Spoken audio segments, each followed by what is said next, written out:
Buenas noches, bienvenidos y bienvenidas a Focos.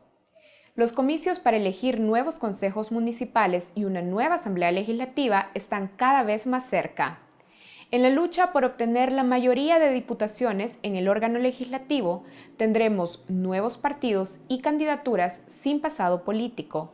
Una alianza que busca ser la primera fuerza y consolidar apoyo al Ejecutivo, y dos partidos en su lucha por mantenerse con vida. Sobre esto y más profundizamos en el siguiente análisis electoral. 7, 8, 9, 10, 11, 12, 13, 14. Voto cruzado.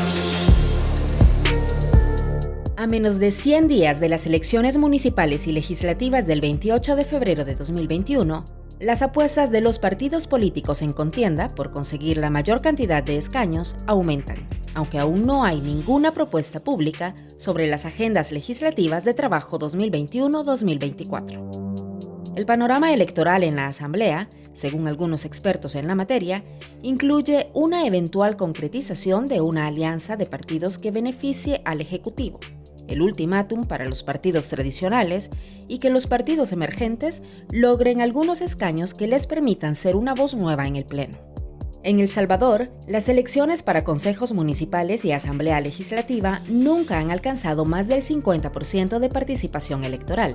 Y aunque en las recientes elecciones presidenciales hubo participación de aproximadamente un 52%, la historia para las legislativas y municipales se podría repetir, según estimaciones de Malcolm Cartagena. Andaríamos en una participación del 40% aproximadamente, un poquito más, un par de dígitos más. Esto pues es alarmante porque querría decir, si esto se confirma, que el descontento con la clase política y en general, ¿verdad?, con todos los partidos políticos, ha trascendido o se mantiene a pesar del surgimiento de una nueva fuerza como es Nuevas Ideas, ¿verdad? Sobre la consolidación de una primera fuerza política compuesta por los partidos oficialistas Nuevas Ideas y Gana, que se refleja en las más recientes encuestas, Juan Meléndez, coordinador de país del Instituto Holandés para la Democracia Multipartidaria, considera que esas proyecciones podrían estar influenciadas por la actual popularidad del presidente de la República, a escala nacional y no por departamento. Sin embargo, coincide con la posible composición de la nueva asamblea. La alianza oficial Nuevas Ideas Gana como primera fuerza, seguida por Arena y el FMLN. ¿Qué panorama se vislumbra para los partidos emergentes como Nuestro Tiempo y Vamos y demás institutos políticos en contienda? Yo espero que logren meter entre los dos unos 4, o sea, esperaría que más, pero por las votaciones y por la aritmética legislativa, al menos unos 4 diputados entre los dos partidos. El PDC también me parece que puede meter partidos. Creo que el PDC también, la pandemia le ayudó a tener una posición política fuerte y de oposición bastante fuerte, que está bien. Y a mí lo que me pareció interesante es que se hicieran bancadas fuertes y alianzas fuertes en la Asamblea Legislativa. Para los analistas, la narrativa democrática ha cambiado, y esto genera la necesidad de que los discursos políticos sean más incluyentes. En este sentido, hacen referencia a la necesidad de la negociación para la democracia. Hemos visto en los últimos meses atropellos al sistema democrático que han hecho que expresiones políticas como Arena y el Frente, que antes estaban separadas, puedan unirse en torno a algunos temas. Eso no quiere decir que estén unidos ideológicamente, pero en torno a la defensa del sistema democrático creo que es válido que se unan.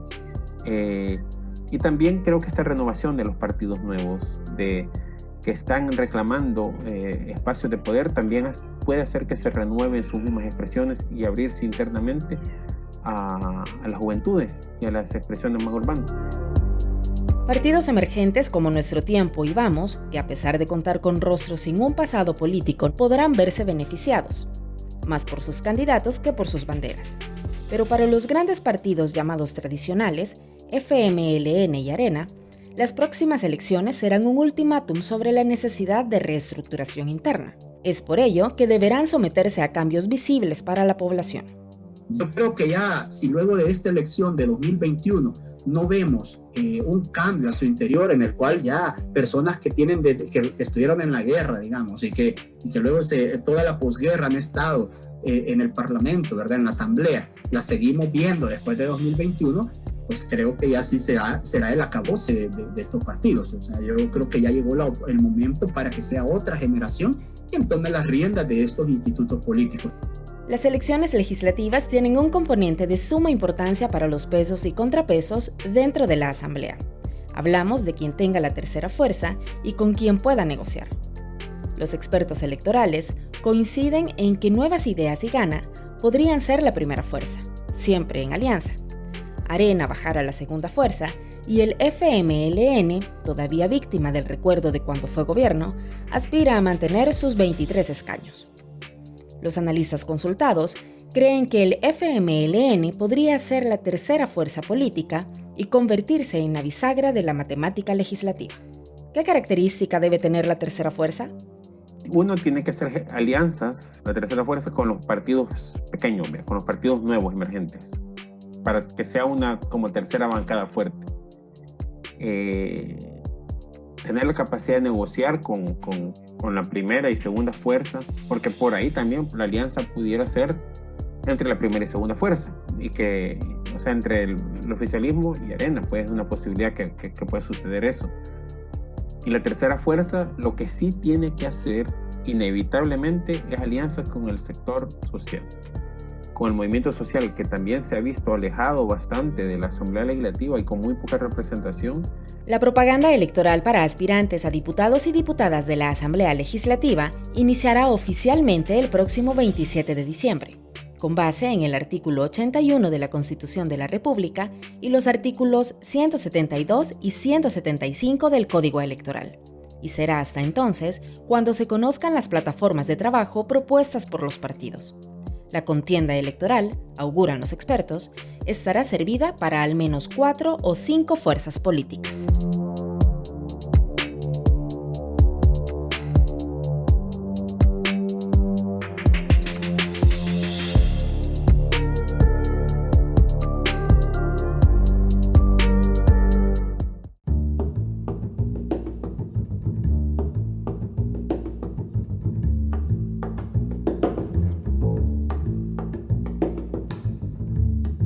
Bienvenidos a la entrevista de Focos. Hoy vamos a hablar sobre perspectivas económicas y fiscales para el año 2021.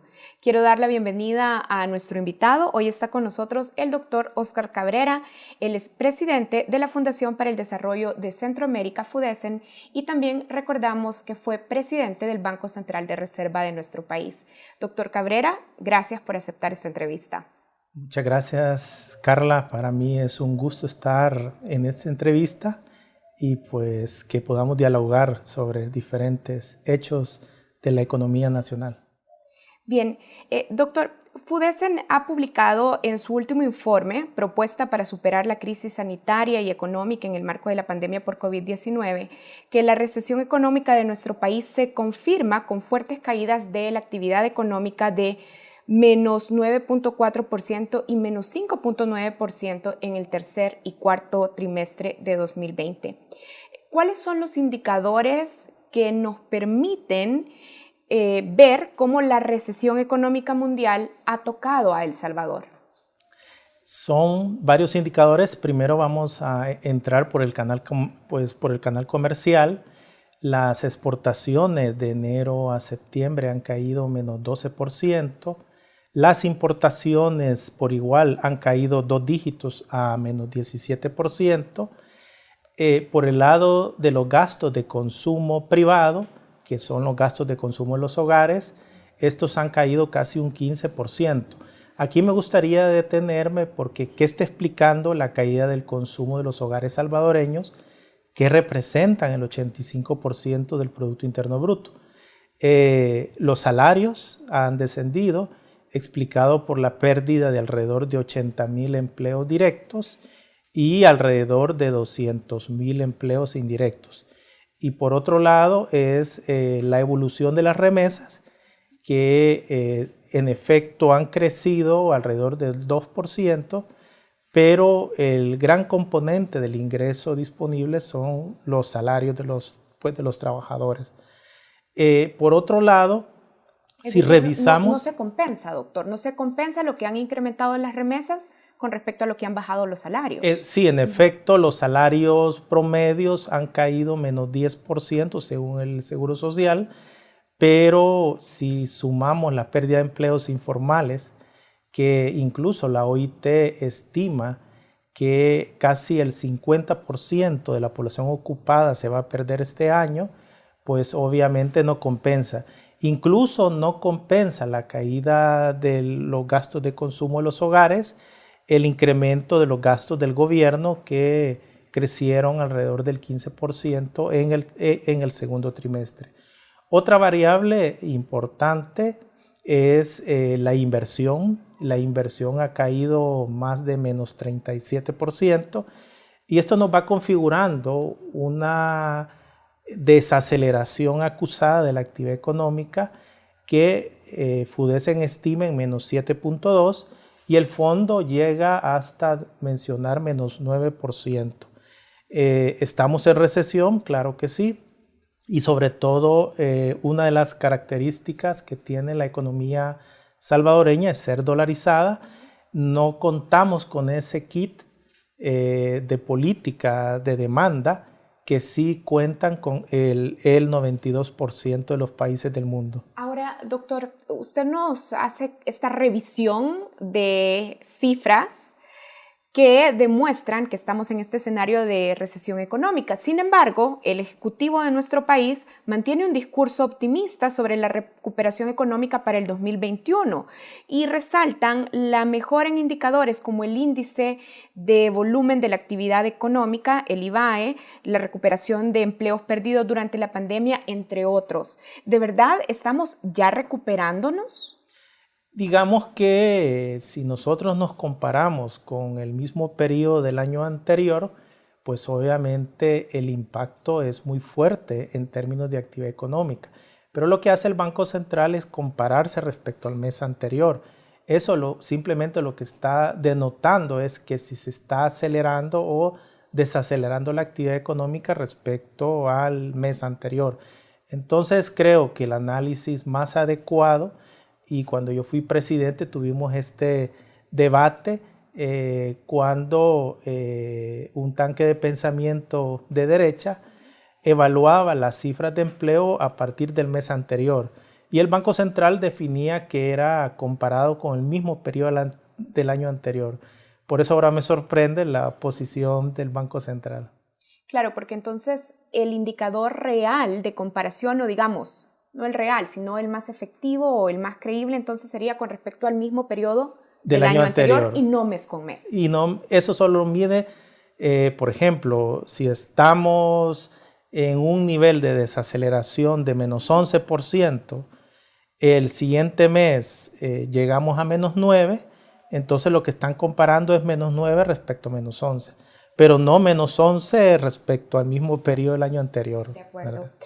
Ahora, doctor, hablemos del manejo de la crisis que puede hacer el gobierno. En el informe que mencioné al principio de esta entrevista, se expone que ante una crisis como la que vivimos, y usted también ya estaba mencionando, con una economía dolarizada como la nuestra, los gobiernos lo que hacen en la situación de crisis es solicitar más préstamos, pero esto también eleva la tasa de interés y en nuestro caso se exacerba o se aumenta el déficit fiscal.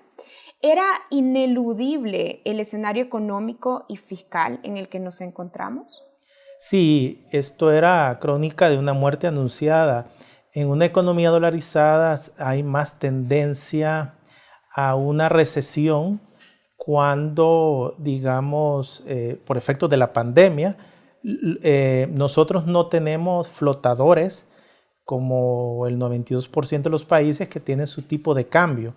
Cuando se reduce la demanda de las exportaciones del Salvador, nosotros no podemos devaluar nuestra moneda como lo ha hecho Guatemala, Honduras y Nicaragua. Entonces, el impacto es un tsunami en la actividad productiva. Las empresas se empiezan a llenar en sus estanterías de productos porque no los pueden vender. Y por otro lado, en el mercado laboral automáticamente hay una pérdida de empleos. Si tuviéramos el tipo de cambio como el resto de la región centroamericana, pues obviamente el impacto solo lo hubiéramos sentido en la devaluación del tipo de cambio. En una economía dolarizada, por lo tanto, solo disponemos de la política fiscal, pero el espacio de la política fiscal es muy limitado. Usualmente es un año o a lo sumo año y medio, y quiero poner de ejemplo la recesión que tuvimos en el 2009. El gobierno de Mauricio Funes implementó una política expansiva que solo duró un año.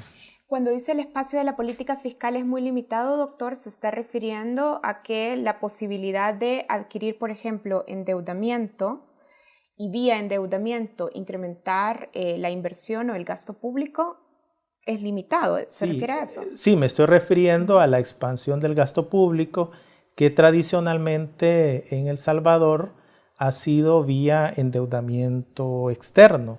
Entonces, el espacio de poder incrementar el gasto se finaliza, por un lado, porque tenemos agencias calificadoras de riesgo, que son los estandartes de la autoridad y de la austeridad en el mundo.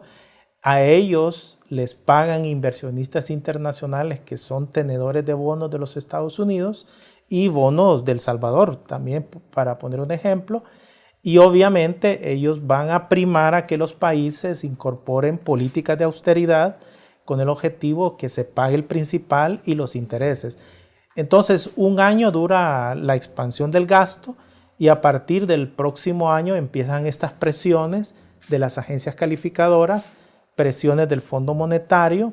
Paradójicamente, el Fondo Monetario en mayo de este año, para aprobar 389 millones, que son los ahorros que tenía El Salvador en el fondo, en el informe le solicita al gobierno que a partir del 2021 inicie un programa de consolidación fiscal de alrededor del 3% del PIB entre 2021 hasta 2023. ¿Qué es esto?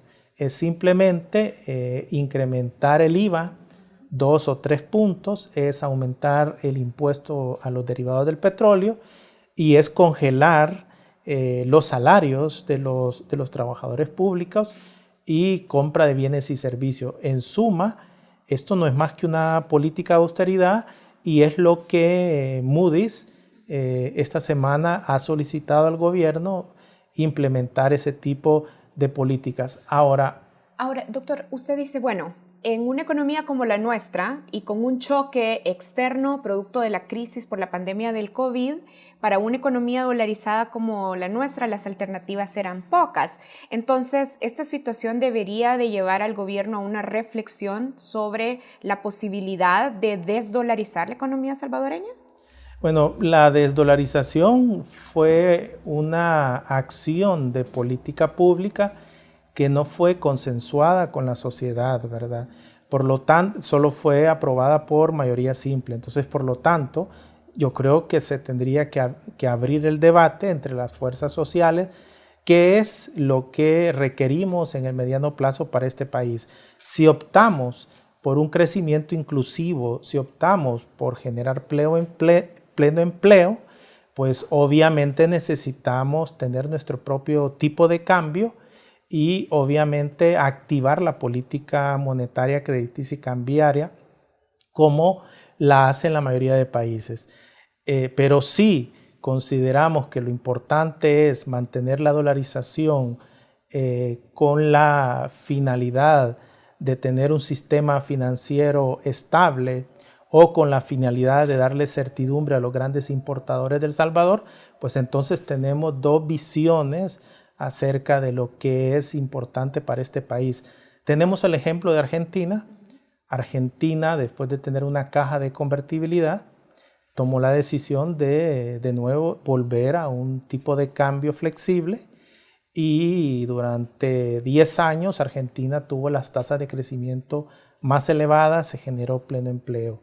Entonces, ese debate yo creo que es un debate de toda la sociedad y no solo de una fundación o mi persona. Bien. Doctor, FUDESEN también ha advertido que en un escenario de crisis como el que estamos viviendo, se recurre a tocar la reserva de liquidez del Banco Central de Reserva. Ahora, en este momento, podemos decir que está fuera de peligro el sistema financiero salvadoreño si se ha acudido a la reserva del Banco Central. Sí, dentro de las medidas de política monetaria que le quedaron al Banco Central después de la dolarización es el manejo del encaje legal. El encaje legal tiene un objetivo y es prevenir corrida bancaria y crisis de liquidez. En momentos de vacas flacas como las actuales, pues obviamente el Banco Central tiene que reducir el encaje legal para dotar de liquidez a las entidades bancarias y con esto pues reducir el precio del dinero a través del otorgamiento del crédito. Lo paradójico es que más de los 800 millones que proveyó el Banco Central al sistema bancario no fueron para otorgar créditos, sino que para comprar letras del Tesoro y certificados, ¿verdad? Los CETES. Entonces creo yo que obviamente la medida era adecuada, pero no se enfocó a fortalecer el crédito. Sino que se enfocó a que se prestara al mismo gobierno salvadoreño. Exacto. Bien, vamos a continuar hablando sobre este tema. Hago la primera pausa en esta entrevista con el doctor Óscar Cabrera, presidente de FUDESEN. Ya regresamos.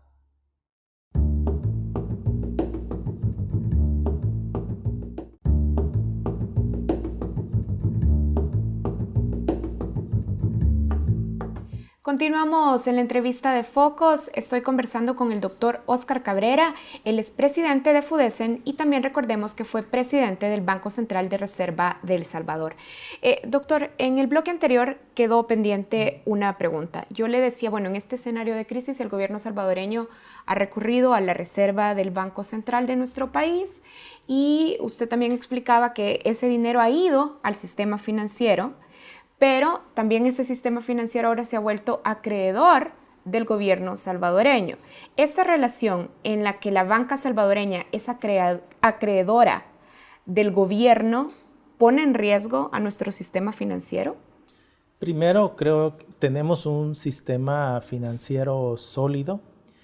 Existe un marco legal y normativo que define los grados de libertad en lo que un banco puede invertir en títulos valores no solo del Estado. Entonces, los bancos tienen un manejo del riesgo de crédito y de endeudamiento, pues de acuerdo a estándares internacionales.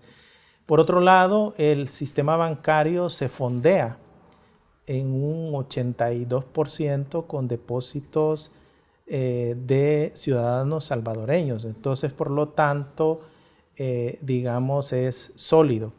Yo no veo en el muy corto plazo algún problema de liquidez de parte del sistema bancario y del sistema financiero. Y también el Fondo Monetario en su informe de mayo advierte de la solidez del sistema financiero. Ahora, el ministro Zelaya, el ministro de Hacienda, ha dicho que sería un suicidio cortar los gastos del presupuesto 2021. FUDESEN también ha advertido que las políticas de austeridad afectarían particular y gravemente a la población salvadoreña que vive en condiciones de pobreza. ¿Diría entonces, doctor Cabrera, que el ministro de Hacienda habla el mismo lenguaje que ustedes?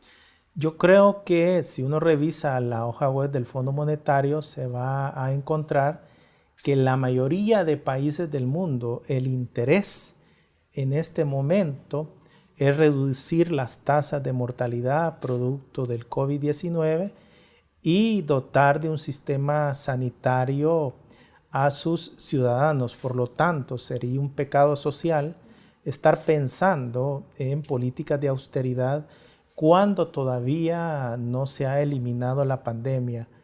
Lo que la Fundación para el Desarrollo sostiene es que la vía de de financiamiento del presupuesto no es la adecuada a través del endeudamiento. Nosotros sostenemos que quien pague los costos de la pandemia sean los hogares de mayores niveles de ingreso y riqueza.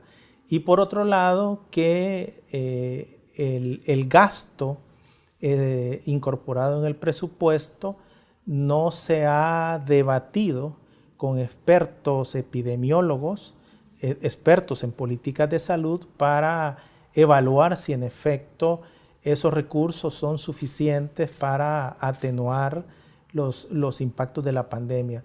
Y por otro lado, siempre se requiere de indicadores para ir evaluando los impactos multiplicadores que tiene el gasto público y la inversión.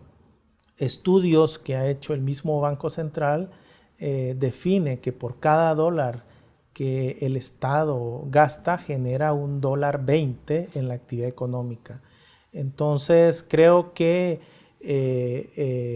son todos los países del mundo los que están implementando políticas expansivas para prevenir los impactos del COVID. Y a su juicio, entonces, ¿cómo debe estructurarse el gasto en el presupuesto 2021 para que no simplemente se eleve, pero no tenga necesariamente los impactos esperados en el desarrollo económico y social de El Salvador? Sí, primero es fundamental el gasto destinado a la salud. Creo que se requiere de material sanitario de primer nivel para los trabajadores que están en la primera línea. Segundo lugar, se requiere de material sanitario para los líderes comunitarios que tendrían que ser los actores principales en el combate del COVID-19. En los anteriores gobiernos se había definido todo un sistema sanitario basado en la persona, en la comunidad a través de los ECOs. Esto se ha deshabilitado por el actual gobierno cuando habían sido acciones de política sanitaria que habían sido trabajados con organismos internacionales como la OMS y la OPS. Entonces, esa es la primera prioridad. La segunda prioridad tendría que ser fortalecer el poder adquisitivo de los hogares, y esto implica subsidios, transferencias a los hogares, y en tercera vía también reconstituir el tejido empresarial de las micro y pequeñas empresas. Las micro y pequeñas empresas son la columna vertebral del crecimiento económico y de la generación de empleo. Y estos elementos yo creo que tendrían que ser debatidos pues, en la Asamblea Legislativa. Y en lo que conocemos del presupuesto 2021, ¿ve estos elementos del gasto incorporados? Prioridad de salud, prioridad del tejido de las micro, pequeñas y medianas empresas, y subsidios y transferencias a los hogares en riesgo de vivir en pobreza. Digamos que es muy limitado los recursos que se están destinando, y obviamente yo creo que la Asamblea ahorita tiene una oportunidad para llamar a diferentes centros de investigaciones, sindicatos, gremiales, y plantear sus posiciones. Por ejemplo, FUDESEN, por eso definimos una investigación en la cual estamos proponiendo otra modalidad en cuanto a la discusión del presupuesto. Sí echamos de menos en el presupuesto que usualmente responde a un plan quinquenal de desarrollo. No tenemos un plan quinquenal de desarrollo, por lo tanto no tenemos claro los hogares, las empresas, la brújula hacia dónde va este país. Y esto es muy grave. Esto es muy grave para las decisiones de qué, cómo y para quién producir, ¿verdad? Entonces, por lo tanto, insto a definir con claridad. Entonces, el presupuesto no está incorporado a este plan quinquenal. Por lo tanto, digamos, desde ahí empieza la mayor incertidumbre. Veamos, hablando sobre cómo financiar el presupuesto, ya también usted mencionaba hace unos minutos que debe considerarse una manera de financiar el presupuesto de 2021 más allá de la deuda o más allá de incrementar el financiamiento. De hecho, usted ha hablado ya en otros espacios de una recaudación basada en impuestos directos, impuesto predial, impuesto al patrimonio. ¿Ve señales políticas claras de que el gobierno también comparte esta visión de cómo incrementar los ingresos del Estado salvadoreño? Bueno, esa es una pena. Vemos el presupuesto, es un indicador donde se continúa financiando el gasto por endeudamiento y por impuestos indirectos. Se estima un 14% de incremento, digamos, de los impuestos indirectos, alrededor de 354 millones, que esto parece ser que es el incremento de 1 o 2 puntos de IVA. También se ve alrededor de 300 millones en el caso de impuestos derivados a las gasolinas, ¿verdad? Entonces, estamos observando, por un lado, de nuevo, que sobre la financiación del presupuesto es por deuda y para los hogares, que son los que realmente compran bienes y servicios, y por los asalariados. Diferente sería darle un golpe de timón a la tributación para que fuese más progresiva. 2/3 partes de la recaudación tributaria son impuestos indirectos. Nosotros estamos proponiendo darle esa vuelta al timón y donde la recaudación basada en impuestos indirectos suba del 33% hasta el 41% de aquí al 2030. Ahora, doctor, usted dice, bueno, en el presupuesto se ve un incremento que podría pensarse que va a venir del aumento al IVA. Sin embargo, el Ministerio de Hacienda ha dicho que no van a tocar este impuesto. Entonces, ¿de dónde podemos estimar que el gobierno está viendo más allá del financiamiento este incremento? Digamos que el IVA tiene un comportamiento procíclico a la actividad económica. Cuando la actividad económica crece, la recaudación de IVA crece. Pero en este año no estamos viendo que el IVA, que el crecimiento se eleve. Al contrario, estamos en recesión, vamos a caer -9 y por lo tanto las previsiones que se tienen de los ingresos de IVA, que obviamente no se van a poder conseguir, ¿verdad? Entonces, por eso es que nos genera esa duda de dónde van a venir estos 300 y pico de millones que está previendo la Hacienda Pública para el próximo año. Y vuelvo a mi pregunta, doctor. Entonces, ¿ve algunas señales políticas de que el gobierno de este país está pensando en estos impuestos directos como los que propone? No, realmente no lo vemos. Ahora, es nuestra responsabilidad como fundación de desarrollar nuevas formas de financiamiento que no solo que recaigan sobre las espaldas de los hogares salvadoreños y sobre los trabajadores. Y creo que muchos países están retomando estas buenas prácticas. Vemos el ejemplo de Argentina. La semana pasada acaban de aprobar el impuesto al patrimonio de nuevo, porque se requiere que la política tributaria alcance uno de los grandes objetivos, que es la equidad fiscal. O sea, que sean los hogares que más ingresos tienen y más riqueza los que contribuyan. Doctor, le hago una pregunta final. Usted también ha hablado ya de una renegociación de la deuda, tal y como lo han hecho Jamaica, Argentina, Ecuador. ¿En qué términos debe considerarse esta renegociación de la deuda? Usualmente los países, así como cuando emiten eurobonos, contratan agencias financieras especializadas en el manejo de la emisión. Igual sucede con la renegociación de la deuda. Se contratan agencias especializadas donde con ellos se define una estrategia de negociación con los principales tenedores de los bonos del país. ¿Y qué elementos debería de tener una estrategia de renegociación que impulsar el gobierno salvadoreño?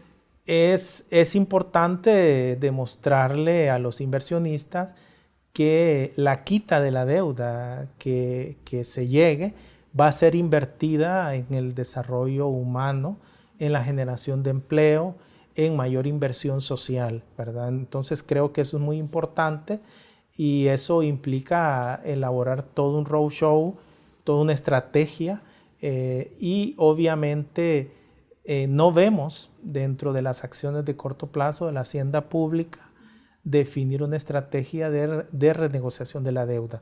Por ejemplo, Jamaica redujo casi en 20 puntos del PIB su deuda con una renegociación de este estilo. Y otro es cómo hacer que esta piscina, que es la deuda, que el próximo año va a llegar al 100% del PIB y un déficit casi de menos 9%, ¿cómo hacer para reducir este volumen de deuda?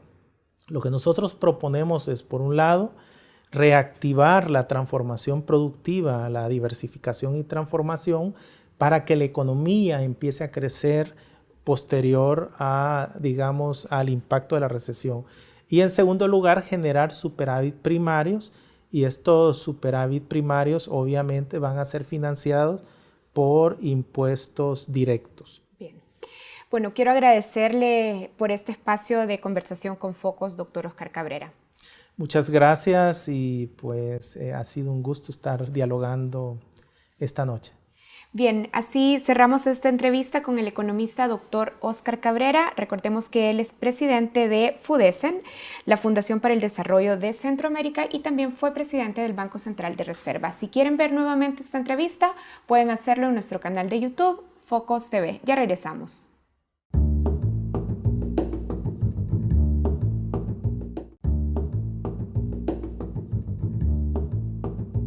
El próximo 25 de noviembre se conmemora el Día Internacional de la Eliminación de la Violencia contra la Mujer. En el marco de esa fecha, presentamos la historia de Josefina Gudiel, una mujer que rompió el ciclo de la violencia y ahora trabaja para que otras mujeres puedan conocer sus derechos y exigir su respeto.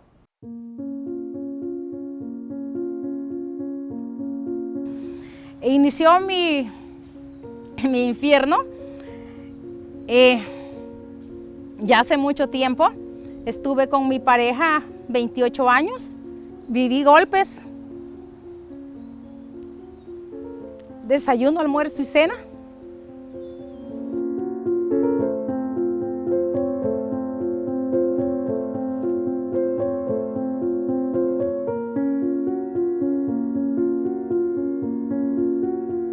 Mi nombre es Josefina Gudiel Ortiz. Tengo 53 años de edad, soy sobreviviente a la violencia intrafamiliar. Comentarles un poco lo que ha sido mi historia, cómo fue que entré a esa vida de violencia y cómo fue que logré salir de ese ciclo.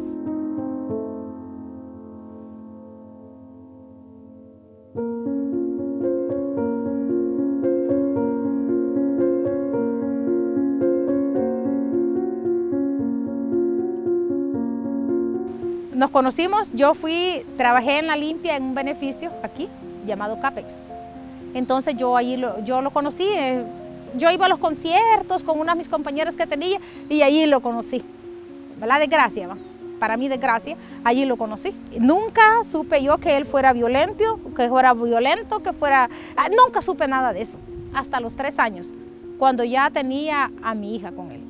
Cuando yo parí a mi hija, es el día cuando él supo que yo estaba embarazada, fue cuando empezó la violencia. En la calle yo aparentaba lo que no estaba viviendo, porque cuando yo salía allá a la calle yo ya iba con mis ojitos lavados y ¿qué les digo? Hasta un poquito de color, disfrazando los golpes, disfrazando moretes que hasta la vez me duelen. Esas cicatrices, he tratado de que no me queden cicatrices, pero esas cicatrices se llevan en el alma. Entonces yo quise en ese entonces separarme, hace años atrás quise separarme, pero la misma ley no me apoyaba.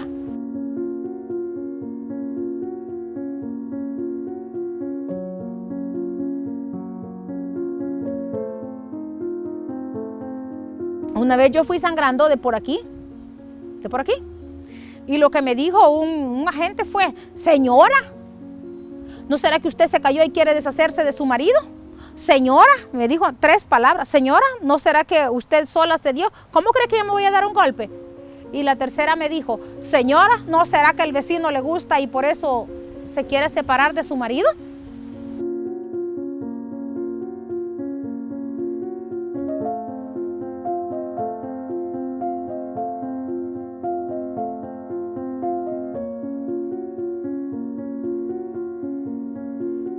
Y la sorpresa grande para mí fue cuando nos contacta el IMU, una ONG que se volvió parte importante en mi vida. Nos vino a capacitar y nos dio a saber cuáles eran nuestros derechos. Entonces fue cuando yo me paré bien en la casa de donde vivía en ese entonces con mi compañero de vida. Y bueno, hice valer mis derechos y empecé ya a reunirme más seguido para irme empapando más de lo que yo quería saber, para un día yo poder dar los pasos importantes que di hace 2 años. Me fui de la casa, me separé de él, me fui con mis hijas a vivir con mis hijas, gracias a Dios. Olvidar no se puede, paso a aclarar, olvidar nunca lo vamos a olvidar. No, yo no quiero borrar mis heridas, yo quiero que esas heridas estén allí para yo poderme recordar y poderle decir a las demás mujeres qué es lo que es bueno y qué es lo que está mal.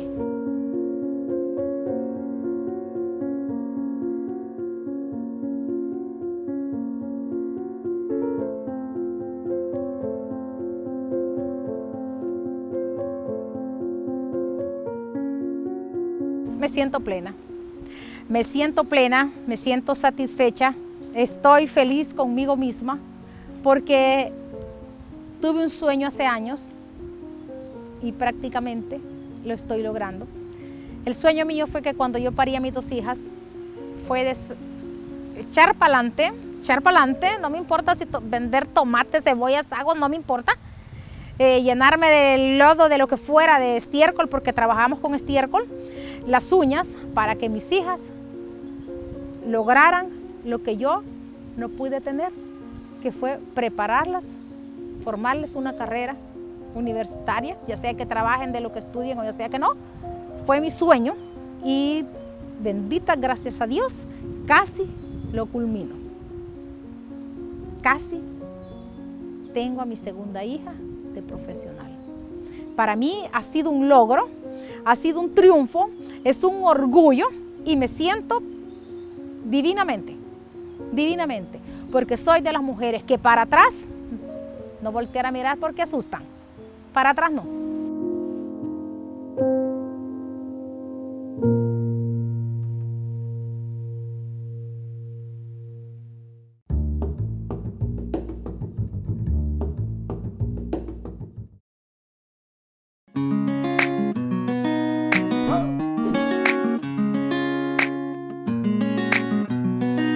Cada 1 de mayo, después de elecciones legislativas, la nueva Asamblea toma posesión y para ello debe cumplir con su reglamento interno, conformar una comisión de transición con diputados recientemente electos que coordina el traspaso entre la Asamblea saliente y la entrante y crear un protocolo de entendimiento.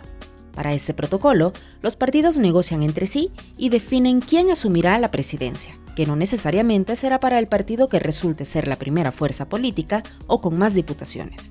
Además, se define cómo estará conformada la junta directiva, cuya composición en número puede variar según lo que se acuerde. Y también se determina cómo y quiénes integrarán las distintas comisiones de trabajo, que se dividen en permanentes, transitorias, ad hoc y especiales.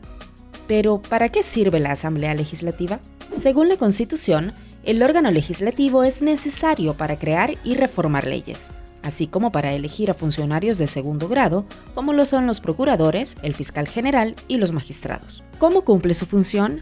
Al ser un órgano colegiado, toda aprobación depende de las votaciones que se den en el Pleno, que pueden ser por mayoría simple o por mayoría calificada. La mayoría simple se consigue con 43 votos, es decir, con el 50% más un voto de los legisladores, y es necesaria para crear nuevas leyes, reformarlas en su totalidad o en parte, así como para derogarlas y para retirar el fuero a funcionarios públicos.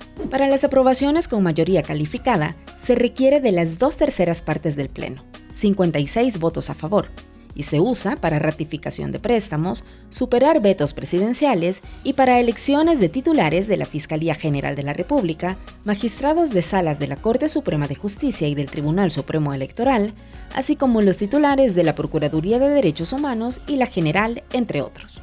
¿Por qué existe esta mayoría calificada? Es como para darle mayor legitimidad a los nombramientos o a las aprobaciones que se realizan.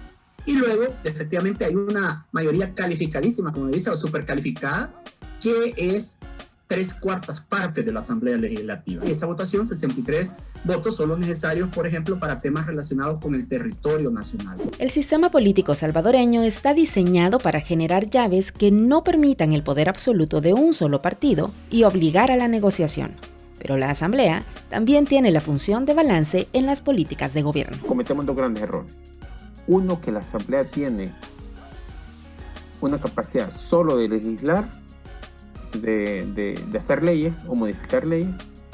Y el segundo error es pensar que tiene poder como mini presidente. O sea, la gente en su mayoría cree que el diputado casi que puede detener la implementación de la política de salud, por ejemplo. Los diputados también tienen la capacidad de hacer contraloría sobre lo que está haciendo o no bien el Ejecutivo.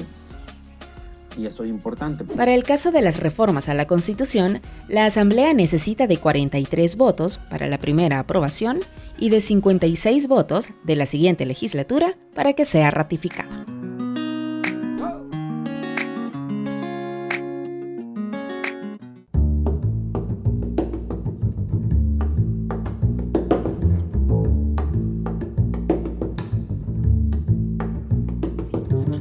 Bienvenidas y bienvenidos al segmento internacional de Focos.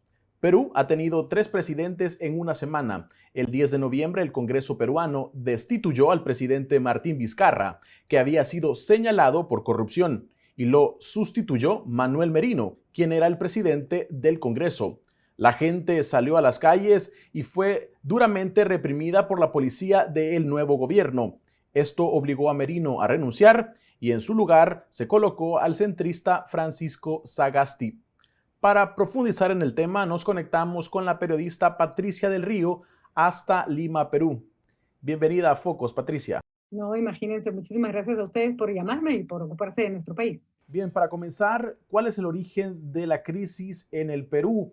¿Cómo se explica que la destitución de un presidente señalado por corrupción genere protestas y no celebraciones? Es un poco, voy a tratar de simplificar el tema porque es complicado y largo, pero solo para que entiendan, el presidente Vizcarra, el expresidente Vizcarra cerró el Congreso anterior porque no podía trabajar con él porque era un Congreso que le era mayoritariamente opuesto. El cierre del Congreso fue constitucional y se eligió este nuevo Congreso con el que se pensó se iba a trabajar mejor.